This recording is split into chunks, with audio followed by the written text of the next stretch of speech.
Hello aspirants, welcome back to G preparation institute. और मेरा नाम अंकुर शर्मा, आप जानते ही हैं, बार बार नहीं बता रहे। लास्ट क्लास में हमने दो क्लास हो चुकी हैं। एक क्लास में हमने इंट्रोडक्शन वगैरह देख लिया कि इकोनॉमिक ग्रोथ होती क्या है, इकोनॉमिक डेवलपमेंट क्या होती है, सस्टेनेबल डेवलपमेंट गोल्स कितने हैं। मतलब हमने कहा कि एक जो हमने डेफिनेशन देखा, मतलब एक कह सकते हैं कि पूरा एक ओवरव्यू ले लिया कि आखिर इकोनॉमी होती क्या है या इकोनॉमिक्स होता क्या है और हमारे एग्जाम में कितना आता है। तो दो क्लास में आपको इतना समझ में आ गया होगा कि जो हमारे एग्जाम का नेचर है वो कितना है। मतलब आपको ये समझ में आ गया होगा कि एक नदी है, यस, है ना। एक क्या है, नदी नहीं कहेंगे, पूरा समुंदर कहेंगे। बस उस समुंदर में से हमको कुछ मोती चुनकर लाना है ना। तो समझ में आ गया होगा इतना। और आगे जब पढ़ते जाएंगे तो और चीजें क्लियर होती चली जाएंगी। आज हम इन्फ्लेशन का सेकंड पार्ट करते हैं और इसमें इन्फ्लेशन कंप्लीट करने की कोशिश करेंगे जितने में भी हो जाएगा, है ना। विद इन 1 आवर में हो जाएगा या उससे ज्यादा भी एक्सटेंड करेंगे तो कोई दिक्कत नहीं है। कोई भी चीज नहीं छोड़ेंगे। जितना एग्जाम के पॉइंट ऑफ व्यू से रिलेवेंट है उतना जरूर हर हाल में पढ़कर खत्म करेंगे, क्योंकि मेरा काम है उतना पढ़ाना, आपका काम है उतना खत्म कर देना। अगर आप उतना कर लेते हैं तो एग्जाम में अगर क्वेश्चन आते हैं, अगर क्या मतलब एग्जाम में क्वेश्चन आएंगे तो आप उनको सॉल्व कर पाएंगे। चलो बिना समय गवाते हुए आगे चलते हैं। नेक्स्ट हेडिंग डाल देना, सम इंपॉर्टेंट कॉन्सेप्ट्स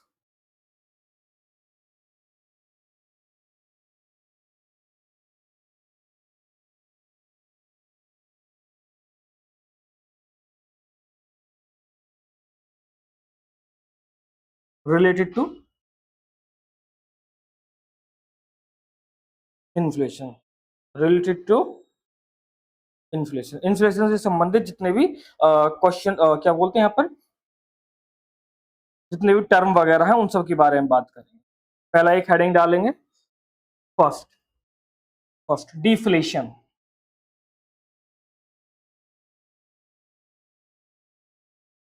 एफ है ना, डिफ्लेशन। डिफ्लेशन क्या होता है कि जैसे इस पेन का प्राइस कितना है, मैंने लास्ट क्लास में बताया था कि हमने इसको 95 में इसको बना रहे हैं और इसको कितने में बेच रहे हैं, 100 में बेच रहे हैं। लेकिन जब इन्फ्लेशन हो जा रहा है तो इन्फ्लेशन कारण मान लेते हैं इसका प्राइस 105 रुपये हो गया।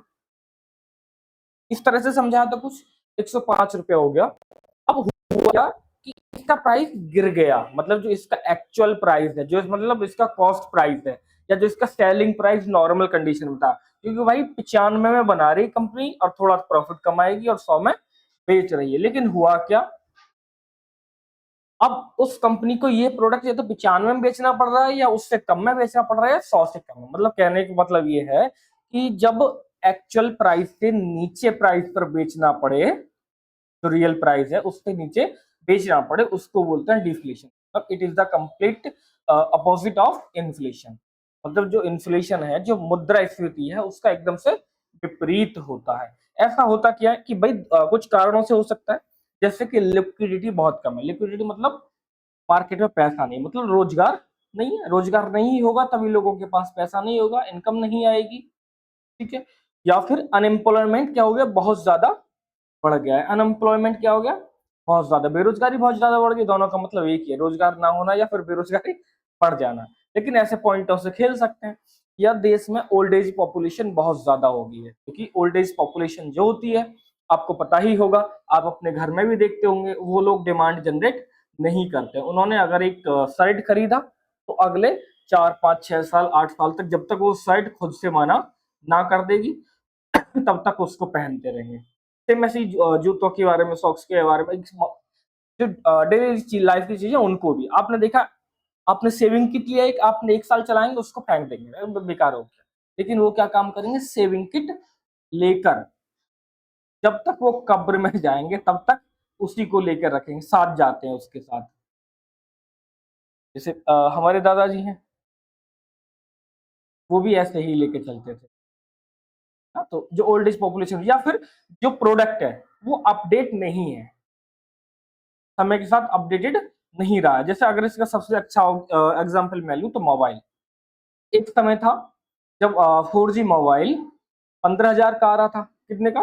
15,000 का आता था, लेकिन अब क्योंकि डिमांड नहीं है 4G की, क्योंकि वो मार्केट की डिमांड के अनुसार नहीं है, मतलब अपडेटेड नहीं है, तो अब 4,000, 5,000, 6,000 में आपको वही मोबाइल जो 15,000, ऐसा तो है नहीं कि मतलब महंगाई नहीं, अगर महंगाई बढ़ी है तो भाई उसका प्राइस भी तो बढ़ना चाहिए था, लेकिन अब वो सस्ता हो गया। क्यों? क्योंकि डिमांड नहीं है। कंपनी चाहती है कि जो प्रोडक्ट बन गया है, जो पीसेस बन गए हैं, उनको सेल कर दिया जाए, कुछ ना आने से कुछ आ जाना बेहतर होता है ना, कि कंपनी के गोदाम में पड़ा हुआ है, उसको निकालना है, उसको खाली करना और बेचना है। अब ये मत कहना कि जो सर बंद कर देती है बनाना। देखो इतने बड़े देश में प्रोडक्ट और जो और डिमांड दोनों के बीच में बहुत डिफरेंस बना रहता है। जब तक कोई चीज अपडेट होती है तब तक बहुत सारी चीजें उससे बन चुकी होती हैं। ठीक है। तो इसको लिख लेते हैं डिफ्लेशन को। डिफ्लेशन क्या होता है? एक काम करता हूँ, यहीं पर इसी के साइड में लिखवा देता हूँ। देखना, it is opposite,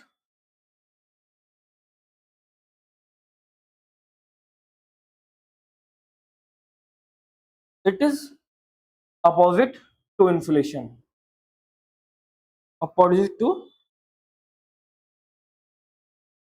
inflation. Inflation. It refers to continuous.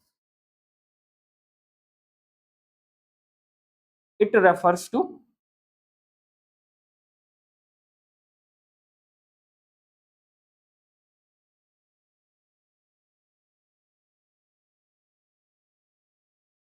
continuous decline in the price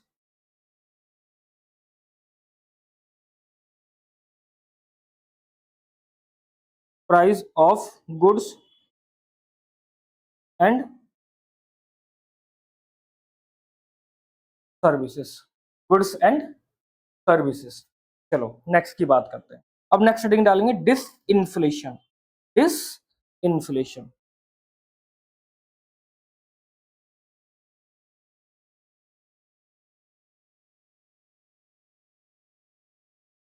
dish inflation. Disinflation होती क्या है? ये मतलब इन्फ्लेशन की ही एक कंडीशन होती है, लेकिन यहाँ पर होता क्या है, जब प्राइस धीरे धीरे नीचे आना लग जाता है। जैसे एक ग्राफ लेते हैं, यहाँ पर ग्राफ बनाते हैं।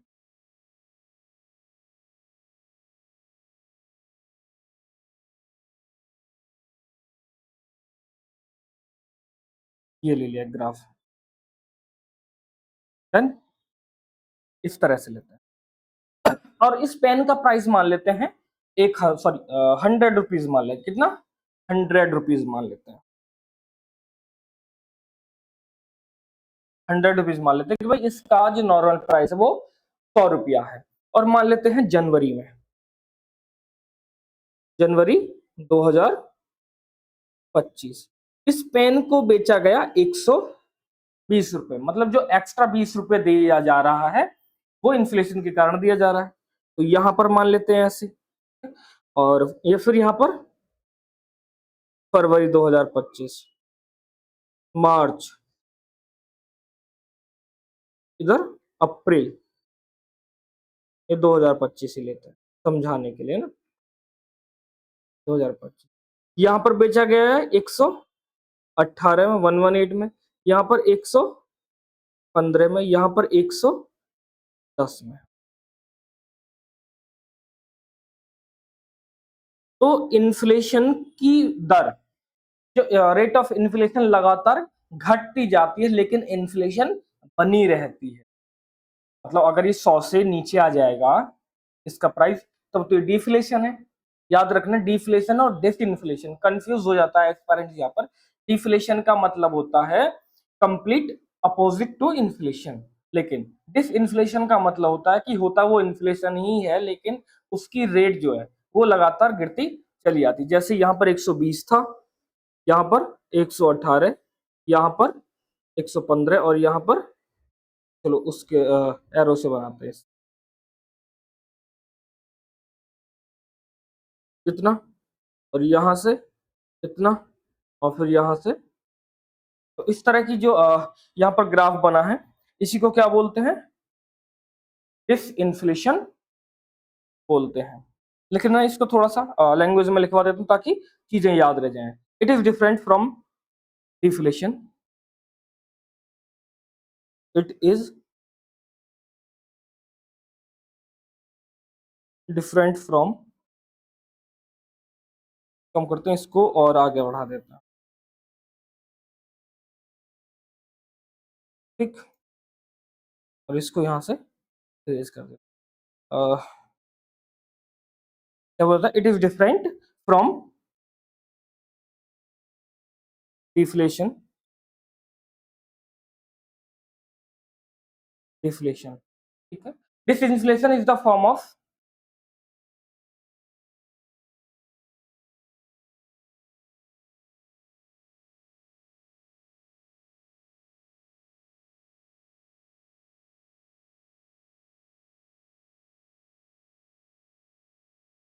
inflation only, inflation only,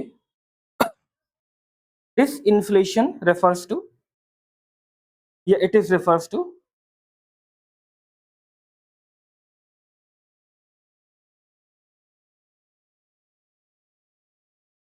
it is refers to inflation, inflation with a continuous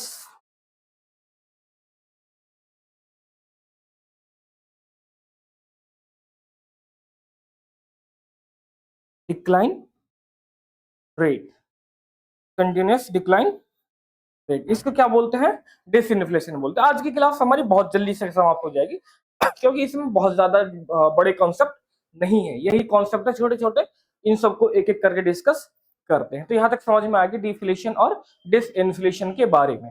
अब बात करते हैं नेक्स्ट, अब बात करते हैं नेक्स्ट वेज प्राइस स्पाइरल का, wage price spiral. Next slide पर चलते हैं, नेक्स्ट हेडिंग डालेंगे wage price spiral.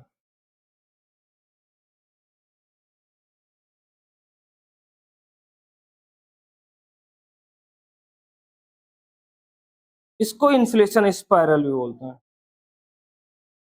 Inflation spiral भी बोलते हैं। कोई नया टॉपिक नहीं है, आपके डेली लाइफ से कनेक्ट करके पढ़ा। आपने स्पाइरल तो देखा है, कुछ इस तरह का होता है ना? जो कॉपी पे गोंद चढ़ाते हैं उसी को स्पाइरल बोलते हैं, इस तरह का, इस तरह का जो होता है इसी को क्या बोलते हैं, स्पाइरल बोलते हैं। इसी को क्या बोलते हैं स्पाइरल बोलते हैं। तो बेस प्राइस स्पाइरल बताता है कि जैसे जैसे इनकम बढ़ती है, जैसे जैसे इनकम बढ़ती है वैसे वैसे खर्चे भी बढ़ते हैं। आपने डेली लाइफ में कहने कहते सुना होगा कि भाई जैसी आमदनी होती है तैसा खर्चा भी हो जाता है, मतलब जिस व्यक्ति की जैसी आमदनी होती है वैसे वैसे उसका खर्चा भी हो जाता है। ये तो कहने की बात है वहां पर सिंपल टर्म में, लेकिन हम समझेंगे इसको इकोनॉमी की टर्म में कैसे कैसे। मान लेते हैं ये है इनकम, ये क्या है इनकम। मान लेते हैं मेरी इनकम कितनी है 10,000, और इधर क्या है ये एक्सपेंडिचर, तो मैं 10,000 कमा रहा था तो मैं 5,000 खर्च कर दिया एक बार। मेरी सैलरी बढ़कर फिर क्या हो गई 20,000 हो गई, तो मैंने क्या खर्च किया 10,000 कर दिया। फिर मेरी सैलरी बढ़कर कितनी हो गई 30,000 हो गई, तो मैंने 15,000 या उसके आसपास खर्च कर दिया, है ना, 15,000 खर्च कर दिया। तो जैसे ये खर्च हो रहा है, तो खर्च में ऐसा तो है नहीं कि ये ऐसे खड़े होकर उड़ा दे रहा हूँ, तो कुछ चीजें खरीद रहा हूँ। और सीधी सी बात है, जब मैं चीजों को खरीद रहा हूँ तो मान लीजिए ये पेन रखे हुए थे वहां पर मार्केट में एक शॉप पर, मैंने इनको खरीद लिया, और सीधी सी बात वहां पर नए पेन लाकर रखे जाएंगे, मतलब डिमांड बढ़ेगी, मतलब डिमांड बढ़ेगी मतलब प्रोडक्शन भी बढ़ेगा। तो इसको ऐसे लिखते हैं कि जो वेज है, जो इनकम है और जो इन्फ्लेशन है, उनमें एक चक्रीय मतलब सर्कुलर रिलेशन होता है। जैसे जैसे इनकम बढ़ती है तैसे तैसे डिमांड भी बढ़ता है, और जैसे जैसे डिमांड बढ़ती है तो गुड्स एंड प्राइजेस का, गुड्स एंड सर्विसेज का प्राइसेस भी बढ़ता है, और उसी को इन्फ्लेशन भी कहते हैं। मैं लिख देता हूं यहाँ पर, सिंपल से लैंग्वेज में ऐसे, जैसे जैसे लोगों की इनकम बढ़ती है, लोग डिमांड भी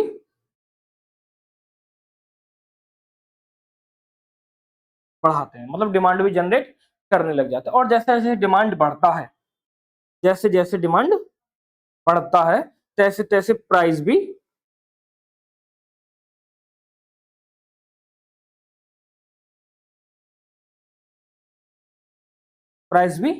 बढ़ते हैं। और इसी को क्या होता है, इसी को हम लोग बोलते हैं इन्फ्लेशन। इन्फ्लेशन भी क्या होता है फिर, इन्फ्लेशन भी बढ़ता है। तो मेरा कहने का मतलब यहां था कि अगर इनकम बढ़ती है तो लोगों का एक्सपेंडिचर भी बढ़ता है, और जब एक्सपेंडिचर बढ़ता है तो लोगों की सेविंग भी कम हो जाती है तुलना में दूसरे कंपेयर की बात करते हैं। अब यहाँ पर ये मत देखना कि सर आपने 5,000, पहले अभी भी तो यहाँ 10,000 बचा रहा है, ऐसे नहीं, क्योंकि इन्फ्लेशन यहाँ पर लगातार बढ़ती जाती है। ठीक,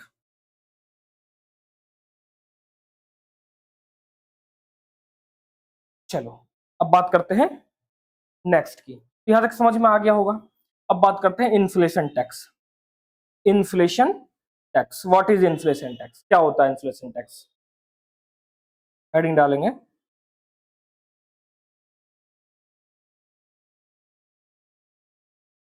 इन्फ्लेशन टैक्स।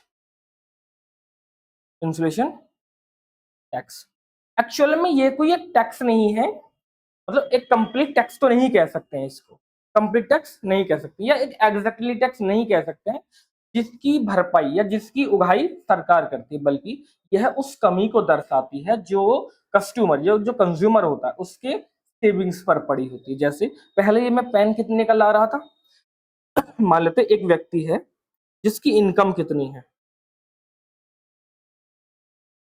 इनकम कितनी है, चलो इनकम को छोड़िए, पेन से ही समझाता हूँ, पेन से ही समझाता हूँ। मान लीजिए इस पेन का प्राइस कितना है, 100 रुपये, मतलब वो 95 का, क्योंकि मैंने अब तक पेन पे ही समझाया, उसी पे समझाएगा, मतलब 95 का बन रहा था, 95 का बन रहा था, और 100 में बेचा जा रहा था, 100 में बेचा जा रहा था। तो नॉर्मल कंडीशन थी, लेकिन ड्यू टू हाई इन्फ्लेशन या ड्यू टू हाई डिमांड के कारण इन्फ्लेशन बढ़ गया, मतलब प्राइस, डिमांड डिमांड ज्यादा बढ़ गई तो प्राइस भी बढ़ गया। तो हुआ क्या, ये जो पेन है अब 100 रुपए का ना बेचकर मान लीजिए 110 का बेचना स्टार्ट, या 105 का हो गया, कितने का हो गया ये, 105 का। तो 105 को ऐसे लिखे, 100 + 5, 100 + 5। तो जो ये 5 रुपया एक्स्ट्रा मैंने यहाँ पर पे किया है, 5 रुपया जो मैंने एस्पेरेंस यहाँ पर ये एक्स्ट्रा पे किया है, ये सेविंग्स में कमी कर रहा होगा, क्योंकि मेरी मान लीजिए इनकम एक दिन की 200 रुपये है ना, पहले मैं 100 रुपये ला रहा था, 100 रुपये की पेन ला रहा था, तो 100 रुपये मेरा सेविंग हो जा रहा था। अब 105 रुपये का पेन ला रहा हूं तो 95 रुपये मेरा सेविंग्स है। तो इन्फ्लेशन टैक्स सेविंग में जो कमी होती है उसी को दर्शाता है। तो यहाँ जो 5 रुपये वाला पोर्शन है इसी को क्या बोलते हैं, इन्फ्लेशन टैक्स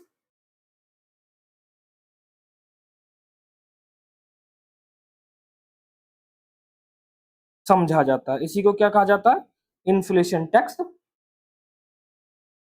माना जाता है, इन्फ्लेशन टैक्स माना जाता है। लिख लेते हैं इसको एक लैंग्वेज में, इन्फ्लेशन टैक्स इज नॉट, ये लिखना, it is not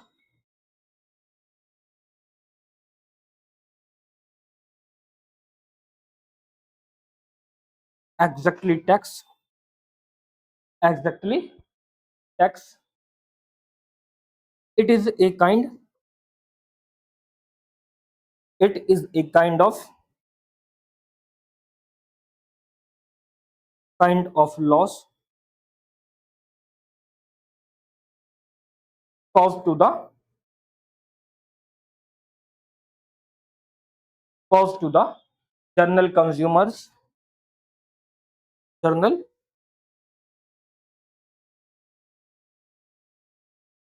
consumers by inflation,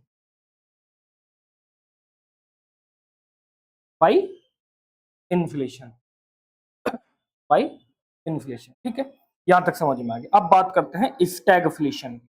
next heading डालेंगे स्टैगफ्लेशन। आज ये छोटे छोटे टॉपिक हैं और यहीं से क्वेश्चन आते भी हैं। ऐसा भी नहीं कि यहां से क्वेश्चन नहीं आए, खूब क्वेश्चन आए हैं। स्टैगफ्लेशन, स्टैगफ्लेशन जो है ये दो शब्दों से मिलकर बना है। दो शब्दों से मिलकर बना है। कौन सा? एक तो स्टैग से और दूसरा फ्लेशन। दूसरा फ्लेशन। स्टैग का मतलब है स्टैगनेंट। स्टैग का मतलब क्या है? स्टैगनेंट। और फ्लेशन का मतलब क्या है? ऐसे रहने देता है ना। फ्लेशन का मतलब है इन्फ्लेशन से। इन्फ्लेशन से। जो स्टैगनेंट है इसका मतलब होता है टू स्टॉप ग्रोथ। ग्रोथ का रुक जाना।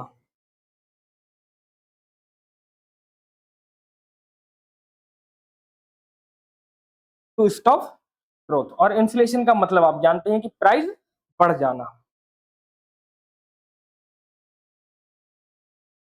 प्राइस बढ़ जाना। अगर सीधी सी बात है किसी देश में इन्फ्लेशन बढ़ रही है और ग्रोथ भी बढ़ रही है तब तो कोई दिक्कत नहीं है ना, एक लिमिट में रहती हैं चीजें। तो मान लीजिए जैसे मेरी सैलरी 10,000 थी। कितनी थी? 10,000 थी। और मेरे इनकम 10,000 थी, जिसमें से मैं 5,000 क्या कर दे रहा था, एक्सपेंडिचर हो जा रहा था, मेरा खर्चा हो जा रहा था डेली की चीजों को लाने में। और 5,000 मेरा सेविंग्स बच जाता था। 5,000 मेरा सेविंग्स बच जाता था, तो कोई दिक्कत नहीं थी। जितना मैं काम कर रहा था उतना बचा ले रहा था। अगर ये मेरी इनकम 10,000 ही रहे, अगर ये जो मेरी इनकम है ये 10,000 ही रहे, और जो ये मेरा एक्सपेंडिचर है ये तो इन्फ्लेशन के कारण बढ़ेगा।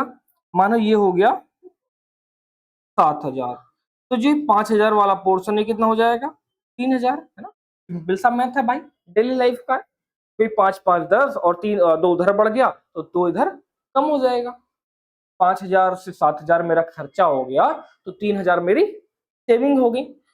तो ये किसी भी देश की अर्थव्यवस्था के लिए बुरा संकेत होता है। लेकिन अगर ये इन्फ्लेशन जैसे बढ़ रही है, अब मेरी सैलरी भी क्या हो जाए, 15,000 हो जाए, है ना, 15,000 हो जाए, और मेरे खर्चा 7,000 हो जाए, और मेरी सेविंग्स जो है वो भी कितनी हो जाए, 8,000, या खर्चा ज्यादा हो जाए और मान लेते थोड़ा सा ज्यादा, तब तो कोई दिक्कत नहीं है ना। तो स्टैगफ्लेशन क्या है? It is a extremely bad condition to an economy. किसी भी अर्थव्यवस्था के लिए बुरा संकेत होता है। Whereas to stop growth, जहां पर जो आर्थिक समृद्धि है वो रुक जाती है। And continuous rising in the price, मतलब इन्फ्लेशन लगातार बढ़ती रहती है। इसको लिख लेते हैं इतना सा, इसको लिख लेते हैं, इसको लिख लेते हैं। When inflation,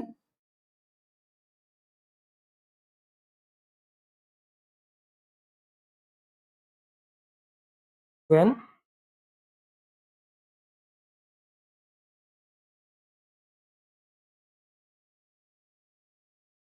inflation rate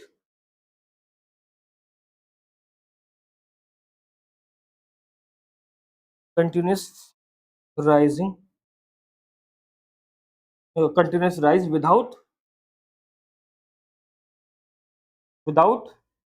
economic growth, without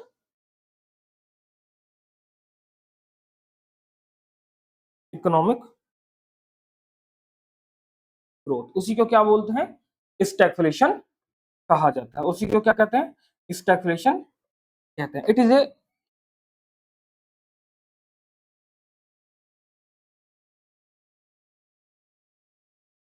extremely bad condition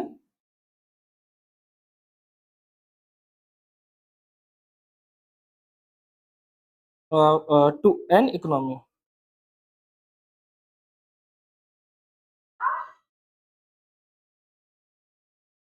to an economy, to an economy.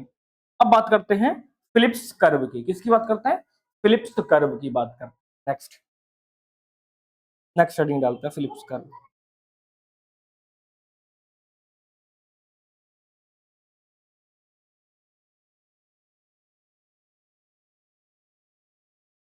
Phillips curve के बारे में बात करते हैं। फिलिप्स कर्व है क्या? फिलिप्स कर्व जो दिया है वो दिया है, लिख लेते हैं, गिवन बाय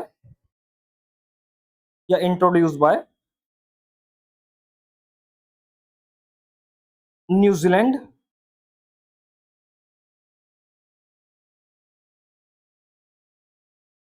चलो छोड़िए, इसकी जरूरत नहीं है, ऐसे लिख लेना, गिवन बाय अल्वान फिलिप्स। एलवान फिलिप्स इतना याद रखना, गिवन बाय अल्वान फिलिप्स। अल्वान फिलिप्स ने कहा कि जैसे जैसे इन्फ्लेशन रेट बढ़ती है, या दूसरी तरह से समझा कि जैसे जैसे बेरोजगारी बढ़ती जाती है ना, जो अनएम्प्लॉयमेंट है वो बढ़ता जाता है, तैसे तैसे इन्फ्लेशन कम होता चला जाता है। समझते हैं, अगले स्लाइड पर चलते हैं। इन्होंने कहा इतनी सी बात कि जैसे जैसे अनएम्प्लॉयमेंट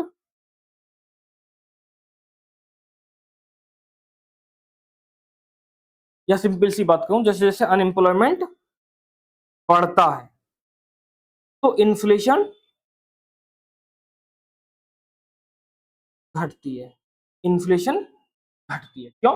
क्योंकि अनएम्प्लॉयमेंट बढ़ने का मतलब है रोजगारी, सॉरी, बेरोजगारी बढ़ना। बेरोजगारी बढ़ने का मतलब है कि लोगों के पास इनकम नहीं है, और लोगों के पास इनकम नहीं है तो पैसा नहीं है, लिक्विडिटी नहीं है मार्केट में, तो वो लोग क्या करेंगे? डिमांड जनरेट नहीं करेंगे। जैसे कि मैं अपना एग्जाम्पल लेता हूँ हर जगह। जैसे मैं जब तक जॉब नहीं करता था, मैं कोई डिमांड जनरेट नहीं करता था, सीधा सीधा मेट्रो का टिकट लेके और अपना पढ़ने पहुंच जाया करता था, और पढ़कर वापस घर आ जाया करता था। बुक वगैरह खरीदता था, तो उससे ज्यादा और कुछ काम नहीं होता था। लेकिन अब मैं बाइक से जाता हूँ, गाड़ी से जाता हूँ, तो उसमें डीजल कंज्यूम होता है, पेट्रोल कंज्यूम होता है। अब मैं कहीं जाता हूँ तो अब जैसे मेरे पूरे दिन पढ़ाता हूँ तो बाहर खाना खा लेता हूँ, उसको बना रहा है, मतलब उसका प्रोडक्शन कहीं पर हो रहा है, पहले घर का बना खा लेते हैं। मतलब जैसे जैसे इनकम लोगों की बढ़ती जाती है, वैसे वैसे डिमांड भी लोग ज्यादा जनरेट करना स्टार्ट कर देते हैं। जैसे अभी थोड़ी इनकम कम है, तो अभी ढाबे पे खा लेते हैं, जब ज्यादा इनकम होगी तो फिर 5 स्टार की तरफ मूव कर सकते हैं, जाना जाना है। पहले हम बर्गर कहाँ खा लेते हैं? बर्गर, पिज्जा, रोड सारे साथ खा लेते हैं। लेकिन जैसे जैसे इनकम बढ़ेगी, वैसे वैसे कहाँ जाने लगेंगे आप? मैकडोनल्ड जाने लगेंगे। ये बहुत सारी चीजें आप सब जानते हैं, मेरे से ज्यादा जानते हैं आप। तो इन्होंने कहा कि जो अनएम्प्लॉयमेंट है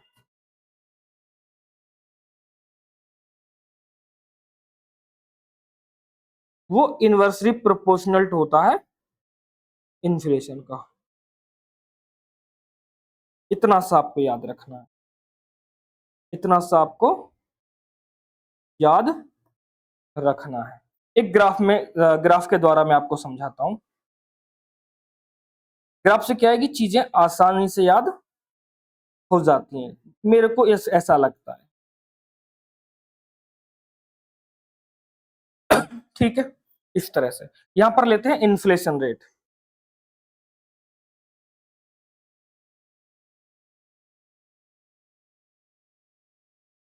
यहां पर इन्फ्लेशन रेट और इधर पर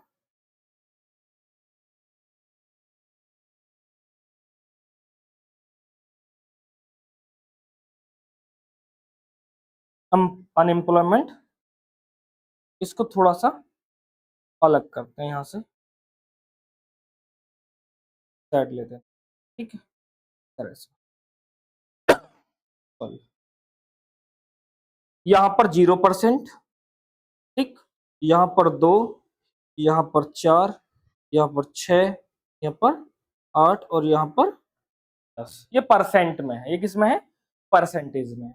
इधर भी ऐसे लेते हैं, यहाँ पर 2, यहाँ पर 4, यहाँ पर 6, यहाँ पर 8, यहाँ पर 10 और यहाँ पर 12। ब्रैकेट में लग देता हूँ, इन परसेंटेज, है ना, और यहाँ पर भी इन परसेंटेज, इन परसेंटेज। तो इन्होंने कहा कि जैसे जैसे अनएम्प्लॉयमेंट रेट बढ़ती है, मैंने देखा कि जब अनएम्प्लॉयमेंट रेट कितना है, जब अनएम्प्लॉयमेंट रेट 2% है, तो जो इन्फ्लेशन है वो कितना है? 10% है। वो कितना है? 10%। मिलाता हूं इसको एक बार, कलर चेंज कर लेता हूं और इससे मिलाने की कोशिश करता हूं इस तरह से, और इधर से भी। डन। लेकिन फिर मैंने देखा कि अगर मैं यहां पर लेता हूं रेट, अनएम्प्लॉयमेंट कितना? 10% लेता हूं, तो ये कितना है यहाँ पर? 2%। मतलब इन्होंने ये ग्राफ दिया था, वही ग्राफ मैंने यहाँ पर आपको बना दिया है। इसका कलर चेंज कर लेता हूँ एक बार।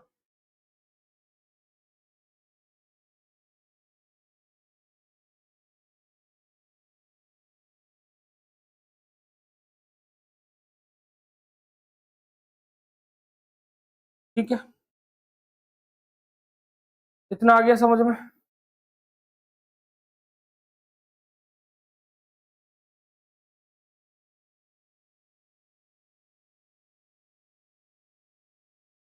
क्या हो गया?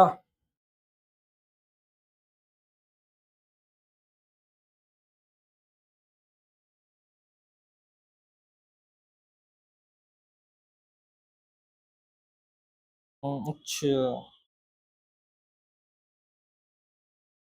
वापस लौट जाते हैं। जो कम चीज की नहीं है उससे फिरते नहीं है। अब मैं मिलाता हूं इन दोनों पॉइंट्स को, इन दोनों पॉइंट्स को।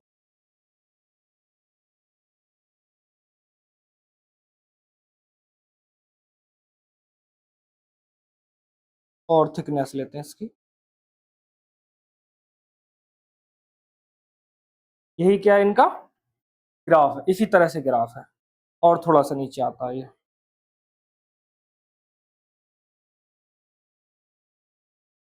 इस तरह से ग्राफ, इस तरह से ग्राफ। ये ग्राफ किसके द्वारा दिया हुआ? अल्वान टिप्स के। लेकिन ये है जो ग्राफ है, ये नॉर्मल कंडीशन में काम करता है, स्टैगफ्लेशन की कंडीशन में काम नहीं करता है।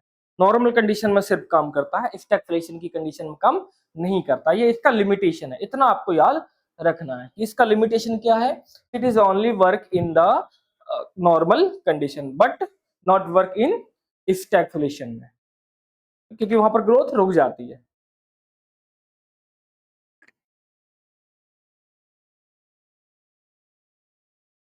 वहां पर ग्रोथ रुक जाती है। अब बात करते हैं नेक्स्ट। एक हेडिंग डाल देंगे, मिस्री इंडेक्स। मिस्री index.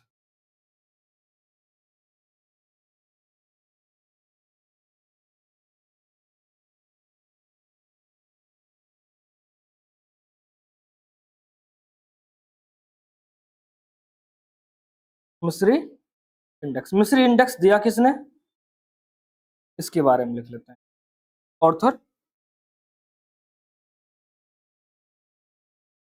ओकुन।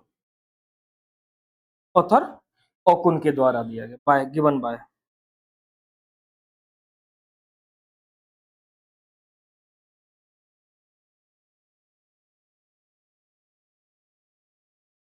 Given by Arthur Okun. इसमें क्या है? इसमें कहा गया कि जब हम unemployment rate,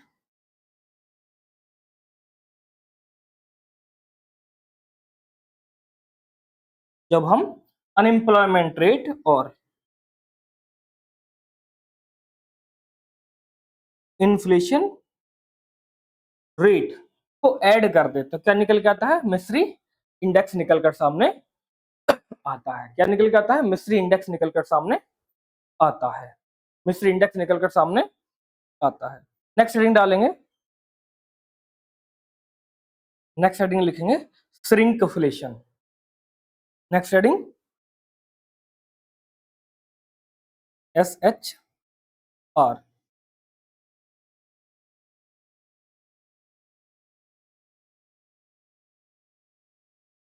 shrinkflation.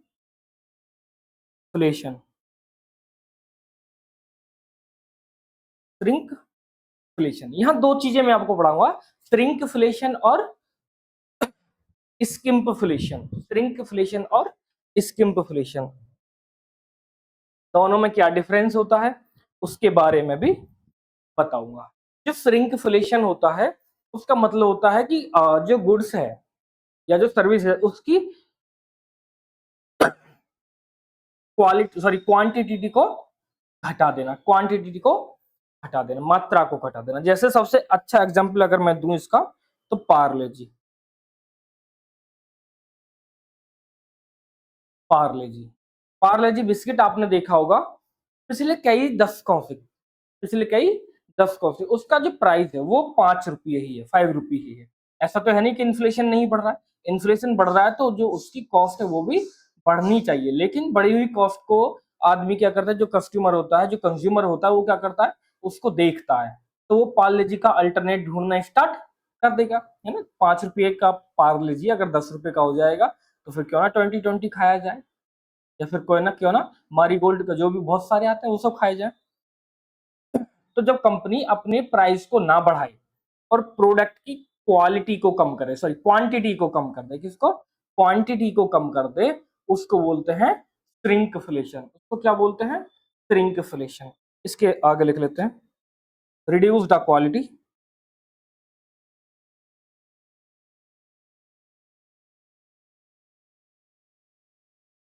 Reduce the quality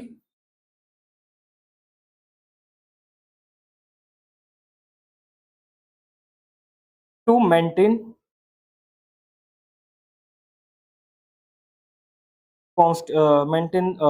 constant price of goods and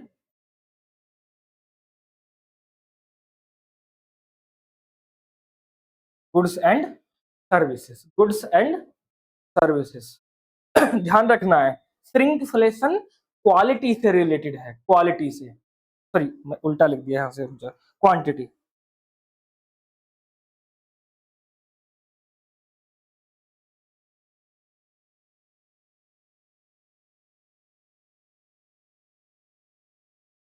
quantity से रिलेटेड है। अब बात करते हैं इसी से रिलेटेड दूसरी टर्म्स, दूसरी टर्म्स स्किम्फलेशन,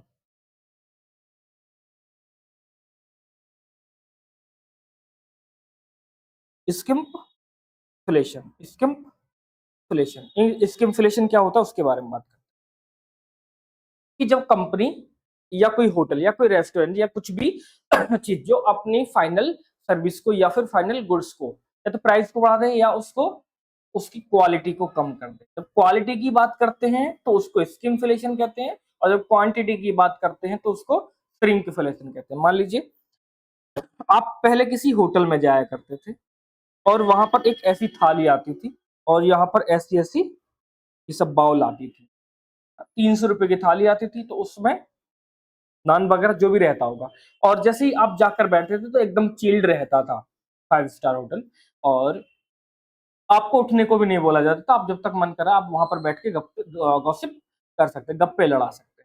और जैसे आप बैठ जाते तो एक बिस्लरी की बोतल आकर रख जाया करती थी। अब इन्फ्लेशन बढ़ा है तो इन्फ्लेशन के कारण जो उसकी कॉस्ट प्राइस है वो भी बढ़ गया होगा, क्योंकि देखो जो ऑयल है वो भी बढ़ा है, जो मसाले उसमें यूज हो रहे हैं उनकी भी कीमतें बढ़ी हैं, जो वहां पर एम्प्लॉय काम कर रहेंगे उनकी भी सैलरी बढ़ेगी ही एक टाइम के बाद। तो अब उसके पास दो ऑप्शन है कि या तो 300 की थाली को 320 की कर दे, 300 की थाली को 320 की कर दे। तो ग्राहक सबसे पहले देखेगा कि यार इसने सही नहीं किया, इसने प्राइस बढ़ा दिया, 320 कर दिया, एक कम करते हैं, कहीं दूसरा अल्टरनेट ढूंढ, दूसरी जगह खाते हैं। मार्केट में ऑप्शन बहुत होते हैं, तो ये बात वो बिजनेसमैन भी जानते हैं, मतलब वो रेस्टोरेंट का मालिक भी, सॉरी, जानता है, मालिक भी जानता है। तो वो क्या काम करता है, वो भी कहता है कि नहीं यार ऐसा नहीं, एक काम करते हैं, जो हमारी क्वालिटी है, जो क्वालिटी है उसको थोड़ा सा रिड्यूस कर देते। मतलब पहले बाउल अब पनीर मंगाते थे, शाही पनीर मंगाते थे, एकदम से पूरा ऊपर तक लबालब आया करता था और जिसमें पनीर के पीस ही बहुत सारे हुआ करते थे। अब क्या थोड़ा सा कम भरा जाएगा कटोरी में और पनीर के पीस भी एक दो कम कर दिया जाएगा। अगर इतने के बाद भी काम नहीं बनेगा, महंगाई ज्यादा हो गई है, तो जो आपको बिस्लरी की बोतल आती थी, बिस्लरी, अब वो बिस्लरी ना होकर बिलसरी हो जाएगा। बहुत चलता है ना मार्केट में, बोतल लेने के बाद, खोल के पीने के बाद पता चलता है कि BIL, बिस्लरी तो नहीं है, बिलसरी है ना, बिस्लेरी है, पता नहीं कितने कितने नाम, क्योंकि बिस्लरी की बोतल महंगी आती है और बिलसरी की सस्ती आ जाती है। या क्या काम करेगा, पहले 1 लीटर की बोतल आती थी, अब 500 ml वाली बोतल आने लगी छोटी। अगर उतने पे भी काम नहीं बनेगा, तो फिर आप जैसे ही बैठेंगे चेयर पे जाके, आपकी टेबल पर दो, अगर आप 2 लोग हैं तो 2 गिलास और 1 जग भरकर पानी आकर रख जाएगा, है ना। ये सब काम होते हैं, आपने देखा होगा ये सब। तो इसी को बोलते हैं स्किम्फलेशन, मतलब लिख लेना, reduce the quality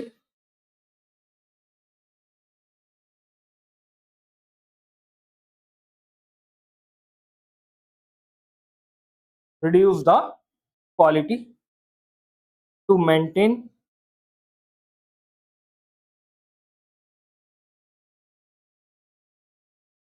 constant price of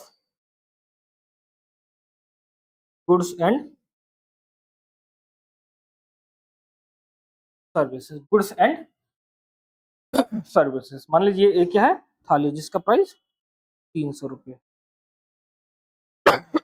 गला खराब हो रहा है थोड़ा सा, क्योंकि लगातार बोलते रहते हैं, लगातार बोलते रहते हैं, तो ये पानी होता है, इसी के द्वारा गले को एकदम से नीरस कर लिया जाता है, गीला कर लेते हैं। चेक कर लेते हैं बार बार कहीं लीक तो नहीं हो गया है।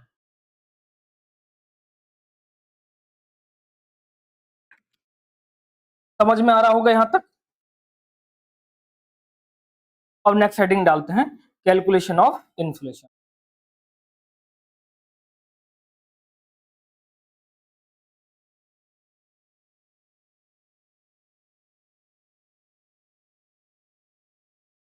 कैलकुलेशन ऑफ इन्फ्लेशन, आखिर हमको पता कैसे चलता है कि इन्फ्लेशन 5% है, 10% है, 15% है ना। तो इन्फ्लेशन भारत में दो तरह से कैलकुलेट की जाती है। पहला, wholesale price index WPI, wholesale price index WPI, और इधर consumer price index CPI। Wholesale price index में ओनली गुड्स, ओनली गुड्स के प्राइस को कंसीडर किया जाता था। ऐसे लिखते हैं, consider only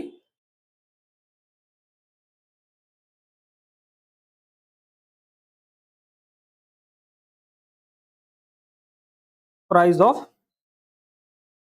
goods, not services. और इसमें गुड्स भी और सर्विसेज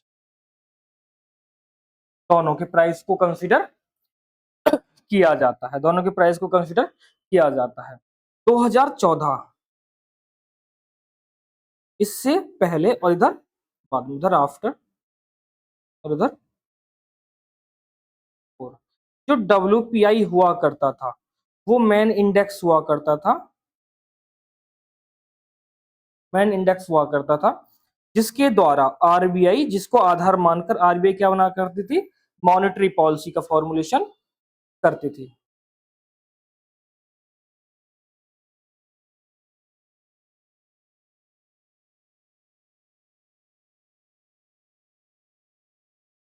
मॉनेटरी पॉलिसी का फॉर्मुलेट करती थी। लेकिन 2014 के बाद से यह एक समिति बनती है, उर्जित पटेल कमेटी। कौन सी कमेटी?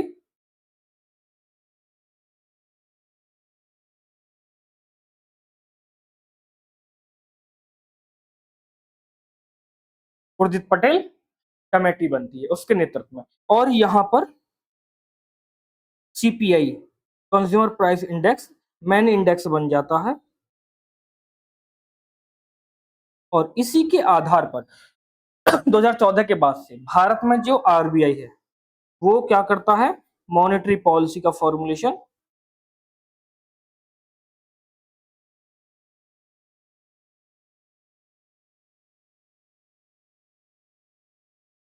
मॉनेटरी पॉलिसी का फॉर्मुलेशन किया जाता है, मॉनेटरी पॉलिसी का फॉर्मुलेशन किया जाता है। ठीक है, इतना आपको समझ में आ गया होगा। ठीक है, अब बात करते हैं WPI की, होलसेल प्राइस इंडेक्स की। हेडिंग डाल लेते हैं एक, WPI। पूरा नहीं लिख रहा हूं, मैंने लिखवा दिया आपको, होलसेल प्राइस इंडेक्स। इसको कैलकुलेट कौन करता है, और इसके डेटा जो है ये कब किए जाते हैं, होलसेल प्राइस पर, प्राइस कलेक्ट या calculated inflation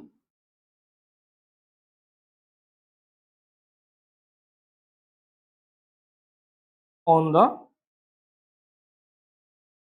wholesale price, wholesale level. ठीक, जारी कौन करता है एंड पब्लिश कौन करता है, एक ही संस्था, ministry of commerce.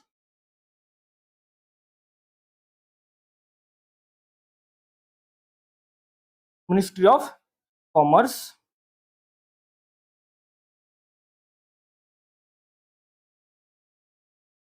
Published on every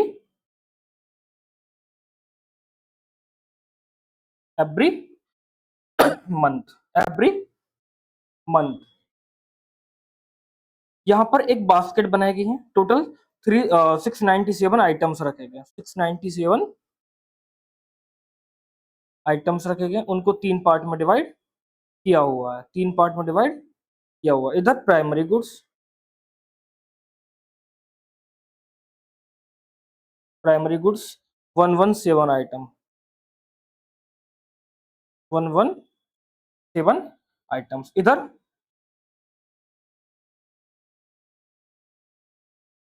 manufacture goods 564 items, और इधर फ्यूल पावर लुब्रिकेंट।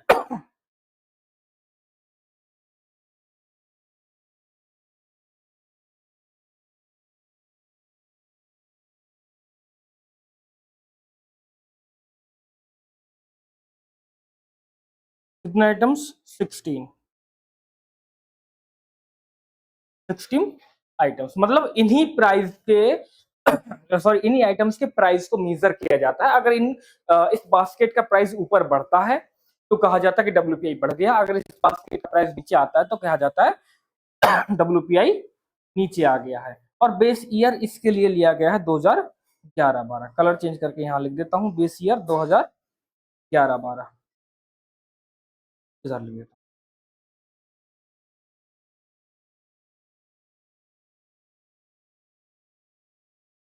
2011-12 लिया गया। अब बात करते हैं नेक्स्ट CPI की, नेक्स्ट बात करते हैं CPI की।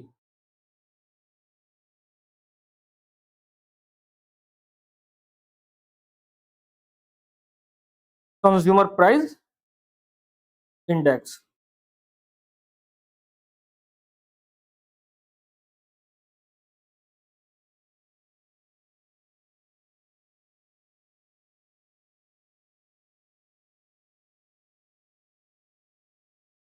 CPI के बारे में बात। जो CPI है वो गुड्स को भी और सर्विसेज, गुड्स को भी और सर्विसेज, इनके जो प्राइस है,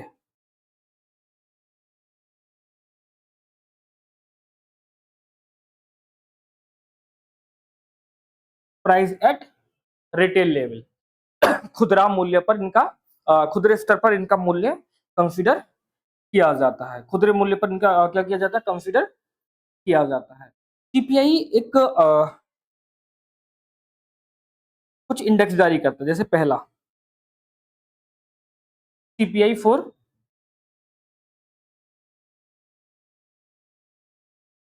industrial workers, CPI for industrial workers. कौन जारी करता है इसको, labour bureau.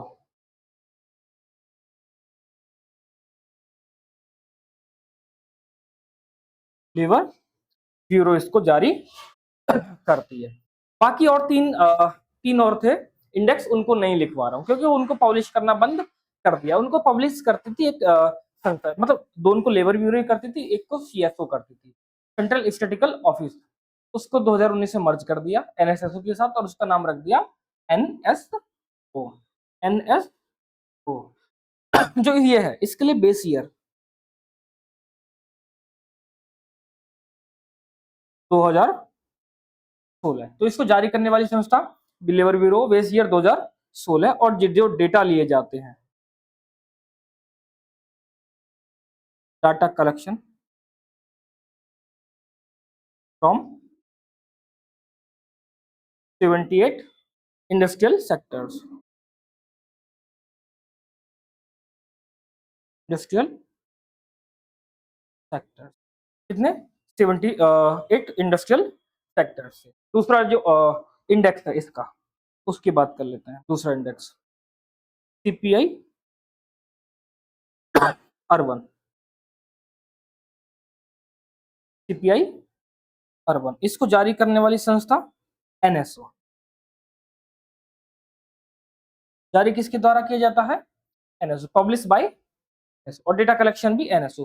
Base year 2011-12, base year 2011-12, और data collection from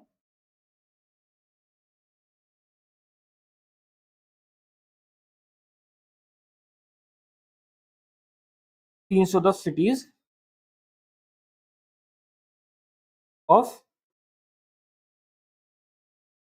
310 cities for India, मतलब 310 शहरों में डेटा कलेक्शन किया जाता है। तीसरा index CPI rural, CPI rural, इसके जारी करने वाली संस्था एनएसओ।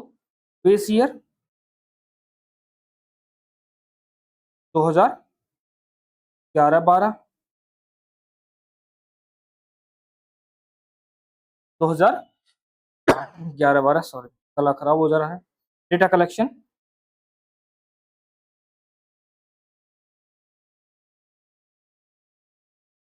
फ्रॉम 1182 या 1183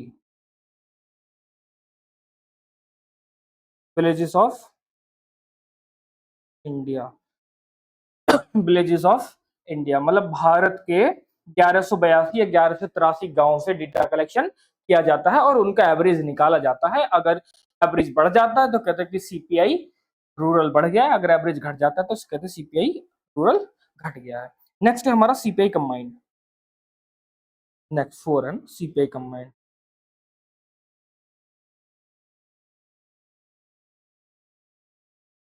सीपीआई कंबाइंड, इसको जारी करने वाली संस्था भी एनएसओ है, नेशनल स्टैटिस्टिकल ऑफिस, और इसका बेस ईयर सेम 2011-12 है। और ये होता क्या है, ये एवरेज होता है सीपीआई रूरल का और सीपीआई अर्बन का, एवरेज ऑफ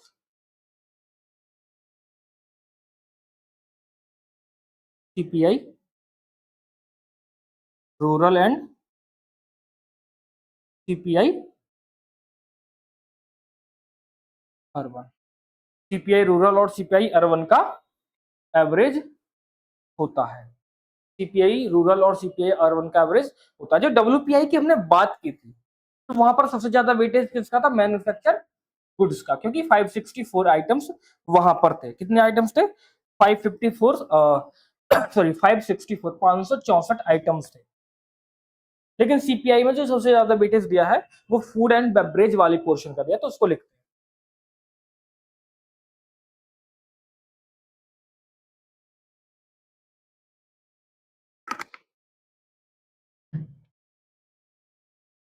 उसको लिखते हैं। लेकिन द बास्केट इससे अलग है, इससे अलग है। The basket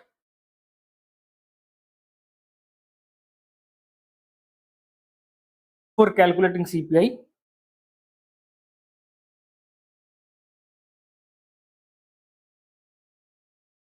for calculating CPI is divided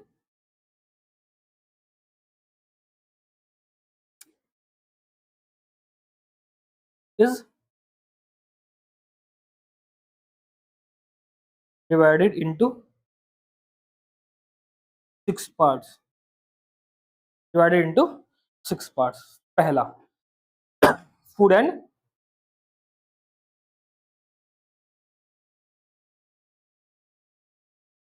beverages. Food and beverages. दूसरा पान सुपारी.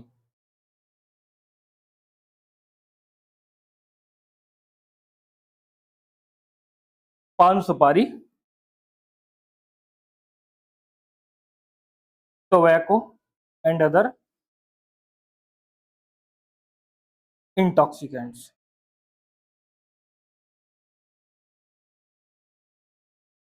पान सुपारी, tobacco and other intoxicants. मतलब पहले सबसे पहले हम फूड एंड बेवरेज खरीदते, उसके बाद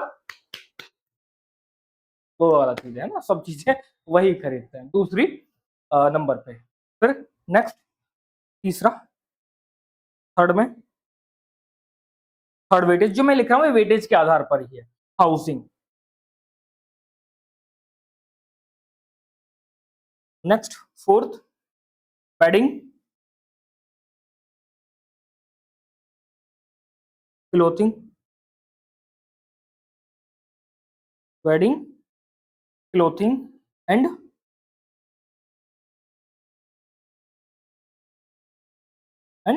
फुटवियर. पांचवा, फ्यूल एंड लाइट्स.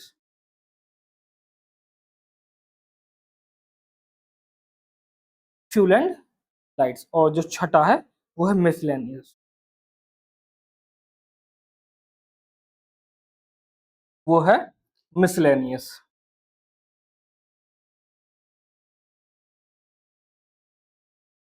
मिसलेनियस जैसे मिसलेनियस में क्या क्या ब्रैकेट में लिख लेंगे. ट्रांसपोर्ट, घूमने जाते हैं है ना, उसको खर्च करते हैं. कम्युनिकेशन, मोबाइल का रिचार्ज कराते हैं. एजुकेशन,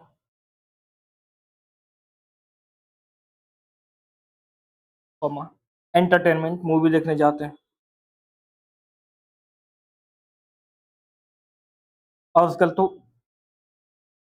स्टैंड अप कॉमेडी भी चल गया है. हेल्थ केयर,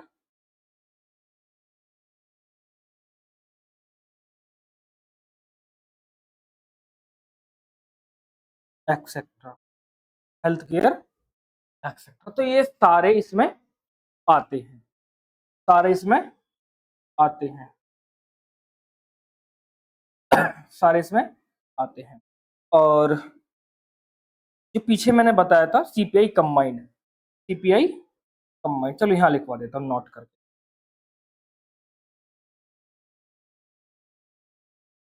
नोट करके CPI combined non also CPI combined is also known as, या also term as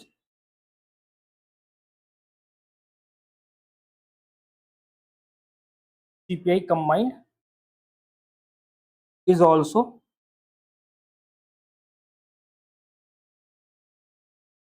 will also term as the headline retail inflation.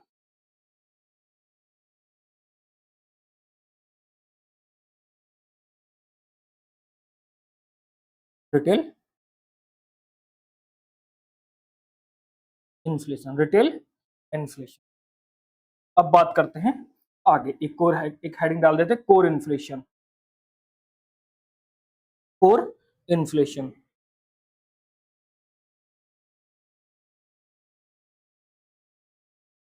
Core inflation. आखिर होती क्या है core inflation.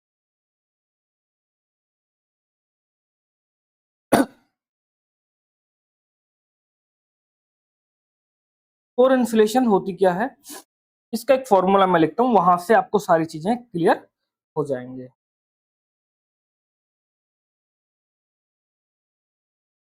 Core inflation is equal to core inflation is equal to CPI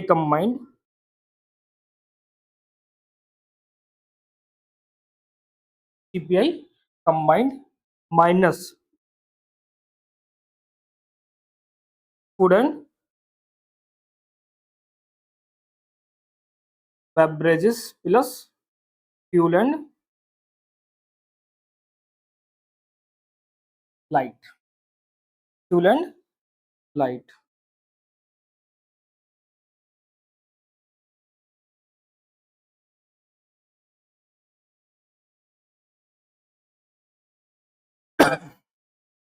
समझ पाए कुछ?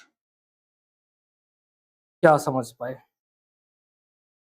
इतना समझ पाए कि जब कोर इन्फ्लेशन अगर हमको निकालना होता है तो जो हमारा सीपीआई कंबाइंड है, सीपीआई कंबाइंड कैसे निकालते हैं भाई? सीपीआई रूरल और सीपीआई अर्बन का जो एवरेज है उसी को हम क्या कहते हैं? सीपीआई कंबाइंड कहते हैं। इसी को हेडलाइन रिटेल इन्फ्लेशन भी बोलते हैं। इसी को क्या बोलते हैं?